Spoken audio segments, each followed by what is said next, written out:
రాజకీయపరమైన అంశాలు ఈ వేదిక మీద నేను ప్రస్తావించాల్సిన పరిస్థితి ఉన్నది. తమరి అన్నదా భావించొద్దు. ఎందుకంటే మా కార్యకర్తలు నిరుత్సాహంతో మళ్ళీ ఊరికి పోతారు నేను మాట్లాడకపోతే. సార్ వచ్చిండు, పెద్దసారి చెప్పినట్టే మాకు చదువు చెప్తే ఏం లాభం, రాజకీయం మాట్లాడకపోతే ఎట్లా అని చెప్పి మా వాళ్ళు అనుకునే ప్రమాదం ఉంది. అందుకే కొన్ని రాజకీయపరమైన అంశాలు కూడా ఈ వేదిక మీద నుంచి ప్రస్తావించాల్సిన బాధ్యత నా మీద ఉన్నది. ఆయన ఆనాడు 70,000 కోట్లతోని 2014 జూన్ 2 నాడు మనం రాష్ట్రాన్ని వారికి అప్పచెప్తే 16,000 కోట్ల రూపాయల మిగులు బడ్జెట్తోని ధనిక రాష్ట్రంగా వారికి అప్పచెప్తే 10 ఏళ్ళు తిరిగే లోపల 7 లక్షల కోట్ల రూపాయల అప్పులు చేసి ధనిక రాష్ట్రాన్ని దివాలా రాష్ట్రంగా చేసి చివరికి రైతు బంధు పథకాన్ని కూడా ఇవ్వకుండా ఎన్నికలను అడ్డం పెట్టుకొని పారిపోతే నేను ముఖ్యమంత్రిగా బాధ్యత చేపట్టిన ఎంబడే ఆయన గారు ఎగ్గొట్టిన రైతు భరోసా పథకంలో 7,625 కోట్ల రూపాయలు 3 నెలల్లోనే 72 లక్షల రైతుల ఖాతాలో వేసి ఎగ్గొట్టి పారిపోయిన ఆయన కాదు. ఇప్పుడు బాధ్యత తీసుకున్న మీ సోదరుడు మీ రైతు భరోసా పథకాన్ని అమలు చేస్తా అని ముఖ్యమంత్రిగా అధికారం చేపట్టిన 3 నెలల్లోనే రైతు భరోసా పథకం రైతు ఖాతాలో వేసిన. ఇదే కాదు, ఆనాడు 2014లో 1,00,000 రూపాయల రుణమాఫీ అన్నాడు, ఆ తర్వాత 4 విత్తనాలు అన్నాడు. అసలు మిత్తి ఆయన ఆ ఖాతాలు వేసి 5 ఏళ్లకు ఆయన ఇచ్చిందంత మిత్తికే సరిపోయింది. అసలు అట్లనే రైతుల నెత్తి మీద మిగిలిపోయింది. మళ్ళీ 2018లో అదే మాట ఇచ్చిండు. అప్పుడేదో చెప్పినా సోయి లేక ఇప్పుడు మళ్ళా 1,00,000 రూపాయల హామీ ఇస్తున్నా మళ్ళీ మీకు చేస్తాను. అధికారంలోకి వచ్చిన ఎంబడే మళ్ళా పాడిందే పాడరా పాసుపండ్ల దాసరి అన్నట్టు మళ్ళీ 4 విడతలు అన్నాడు, నట్టేట ముంచెండు.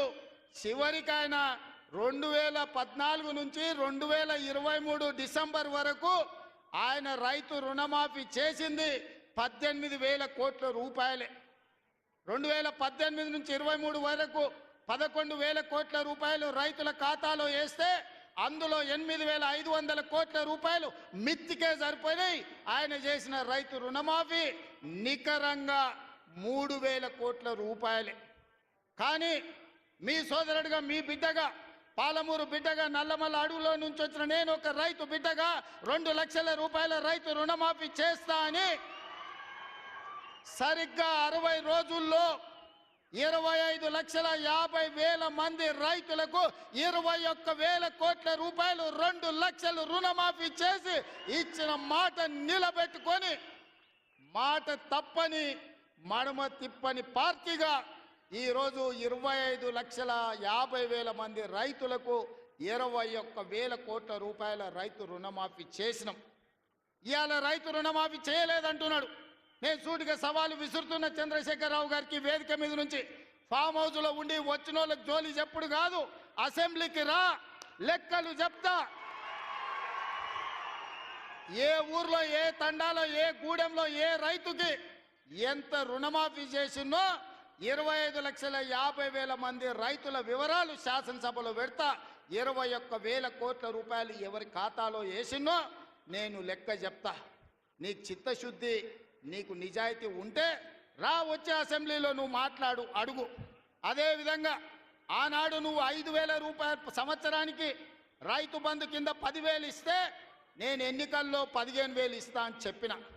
కానీ ఏ రోజు కూడా చంద్రశేఖరరావు గారు మనం అప్పుల్లో లేము, మనం ధనిక రాష్ట్రం, మన దగ్గర సంచుల కొద్దీ గుమ్మీల కొద్దీ రూపాయలు ఉన్నాయని అబద్ధాలు చెప్పిండు. వచ్చి చూస్తే గుమ్మీలు ఖాళీలు ఉన్నాయి. గుమ్మి కింద పందికొక్కులాగా కేసీఆర్ కుటుంబం మొత్తం తిని కూసున్నది. అయినా అధైర్యపడకుండా 15,000 బదులు ఆనాడు నువ్వు ఇచ్చిన 10,000 ఎగ్గొట్టిన 10,000 కాకుండా ఇవాళ 12,000 రూపాయలు సంవత్సరానికి రైతులకు ఇవ్వాలని రైతు భరోసా కార్యక్రమాన్ని జనవరి 26 తారీఖు నాడు ప్రారంభించుకున్నాం.